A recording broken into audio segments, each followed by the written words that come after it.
BRS నేత Patnam Narender bail custody petition పై నేడు న్యాయస్థానంలో విచారణ జరగనుంది. నేడు బెయిల్ పిటిషన్ పై తెలంగాణ హైకోర్టులో విచారణ జరగనుండగా కస్టడీ పిటిషన్ పై వికారాబాద్ కోర్టులో విచారణ జరగనుంది. లగచర్ల ఘటనపై పట్నం నరేందర్ రెడ్డిని అదుపులోకి తీసుకున్న పోలీసులు తనపై కేసు నమోదు చేసి జైలుకు పంపించారు. దీంతో పోలీసులు కస్టడీ పిటిషన్ దాఖలు చేయగా ఆయనపై హైకోర్టులో బెయిల్ పిటిషన్ దాఖలు చేశారు.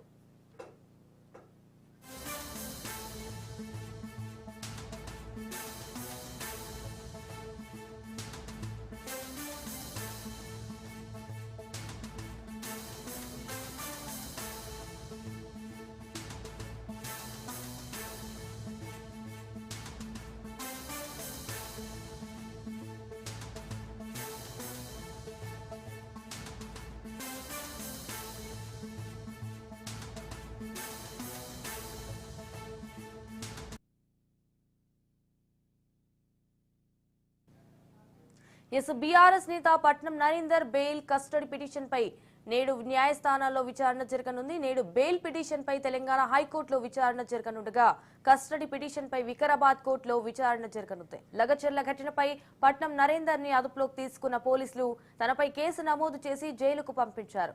దీంతో పోలీసులు కస్టడీ పిటిషన్ దాఖలు చేయగా ఆయనపై హైకోర్టులో బెయిల్ పిటిషన్ దాఖలు చేశారు.